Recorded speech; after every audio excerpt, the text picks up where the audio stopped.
होनी चाहिए। लेकिन एक बहुत बड़ी बात जो मैं कहना चाहता हूँ, और एक बहुत बड़ा बात तो इनके कहल चाहो यो चाची साहब, दीदी साहब, माई साहब कि सामने जो यहाँ फोटो लगल हो टाइगर जयराम महतो के, पता है ना सब गोटे होकर घर तो ना देख ले होगा, सब गोटे घर तो ना गेल होगा, लेकिन वो आदमी के देख कि आज ओकरा एक बीमारी हो गया है, तेलंगाना से हैदराबाद से इलाज चल रहा है, लेकिन बोकारो में वेदांता में हम इनके साथी पर आंदोलनकारों साथी पर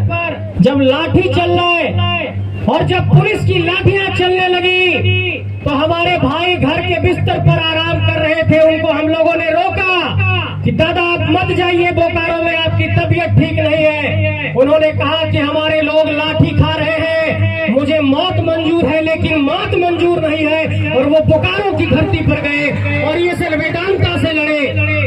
और ये उनकी लड़ाई की ताकत है कि वेदांता जैसा कंपनी जिसके मालिक अनिल अग्रवाल लंदन में जाकर के ऐसो आराम करते हैं, उसके मालिक अग्रवाल का समूह वो घुटने टेक देता और कहता है बोलिए क्या कहना है। टाइगर जयराम महतो ने कहा कि जो मांग है वो पूरी करो, और उसके बाद 400 लोगों को रोजगार दिया उस वेदांता ने। ये जेबी केसेस की ताकत है, ये टाइगर जयराम महतो की ताकत है। और ऐसा एक उदाहरण नहीं है, चाहे वो निरसा में मजदूर का मृत्यु हुआ हो और वहां पर 8 दिनों तक एक मजदूर का शव को हम लोगों ने बर्फ और फ्रीज में रखा और कंपनी से कहा जब तक मुआवजा नहीं दोगे यहाँ से हिलेंगे नहीं, और अंत में कंपनी को मुआवजा देना पड़ा और उसके परिवार को वहां पर राहत देना पड़ा, तब वो आंदोलन समाप्त हुआ। इसके पहले भी एक बात मैं बता रहा हूँ, कोडरमा के बांझेडी में एक आंदोलन हुआ और वहां पर भी कंपनी से कहा गया कि जो मजदूरों की मांग है उसको पहले पूरी करो, उसके बाद ही ये आंदोलन समाप्त होगा। और चाहे धनबाद के इलाके में, चाहे बोकारो के इलाके में, चाहे हजारीबाग के इलाके में, चाहे चतरा के इलाके में, सभी इलाके में लगातार आंदोलन हो रहा है। और लोग पूछते हैं कि ये जेबी केसेस क्या करता है, ये जेबी केसेस के आंदोलन में इतनी ताकत कहां से आ गई है, ये कंपनी वाले लोग इतना डरते क्यों हैं। मैं ये कहना चाहता हूं कि किसी भी लड़ाई को हौसले की बुनियाद पर लड़ा जाता है, जज्बे की बुनियाद पर लड़ा जाता है, कलेजा से लड़ा जाता है, पैसे से नहीं लड़ा जाता। और जेबी केसेस के हर लड़ाके में कलेजा है और इसलिए ये लड़ाई लड़ी जा रही है। एक सवाल और लोग उठा रहे हैं कि बाबू इतना पैसा कहां से आ रहा है, जाकर के संथाल में सभा करते हो, कोल्हान में सभा करते हो, चतरा में सभा करते हो,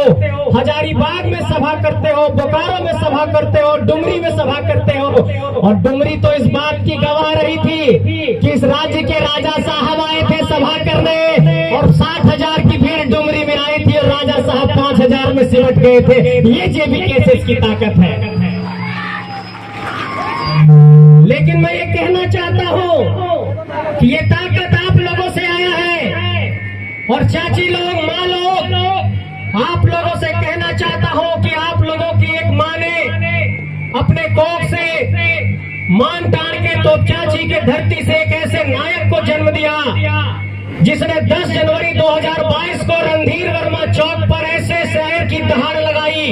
ऐसे शेर की तरह से अपने पंजरे से वार किया कि पूरे झारखंड के भीतर एक आग फैल गई और झारखंड के 32,623 गांव तक ये आंदोलन पहुंच गया। उस माँ को नमन करता हूँ, उस माँ को प्रणाम करता हूँ जिसने टाइगर जयराम महतो जैसा एक सपूत पैदा किया है। लेकिन एक बात जानो है, आज तक हमारे टाइगर जयराम महतो के घर में रोजगार नहीं है। सरकार के पेंशन से 3,000 के पेंशन से घर के रोजी रोटी चलो है। और बाबूजी नथी स्वर्गीय कृष्णा प्रसाद महतो झारखंड आंदोलन में उनका देहांत हो गया है। और अभी 2 दिन पहले बात भले कि संजय दा गोनियातों में सभा हो, ऊपर घाट में सभा हो, जाए के तो बड़ी मन हो, लेकिन डॉक्टर कैदल कहा कि 45 दिन नहीं जाना हो पब्लिक के बीच में और मास्क पहन के रहना हो। आप सोचिए उस व्यक्ति की ताकत को, उस व्यक्ति के जज्बे को, उस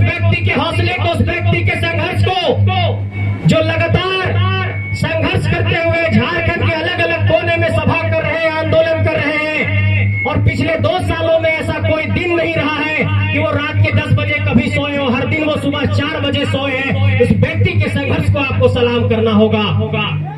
और आपको ये मानना होगा कि झारखंड की धरती से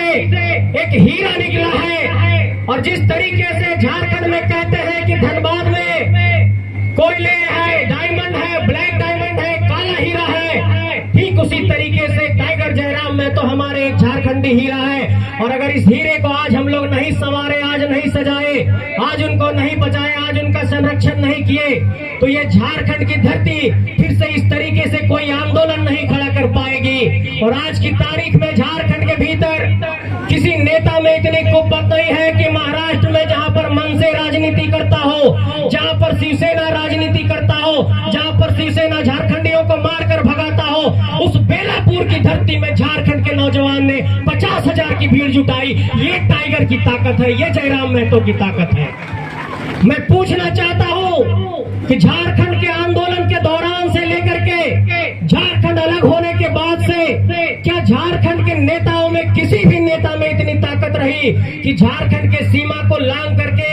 क्या बगल में कहीं बंगाल में, क्या बगल में कहीं उड़ीसा में, क्या बगल में कहीं बिहार में, गया में कहीं एक छोटी सी भी सभा कर पाए? लेकिन सोचिए, अरब सागर से जुटा हुआ वो धरती, महाराष्ट्र की वो धरती, मुंबई की वो धरती, बेलापुर की धरती में आपके सपूत को सुनने के लिए अगर 50,000 की भीड़ उमड़ती है, तो आपको तो लाखों के भीड़ में इनको समर्थन देना होगा और ये संकल्प लेना होगा। मेरे साथियों, मैं ये बात इसलिए कह रहा हूं कि झारखंड के भीतर गरीब घर से, किसान घर से, मजदूर घर से नेता नहीं पैदा हो रहे हैं। और ये जो सत्ता में लोग बैठे हुए हैं, जो रात में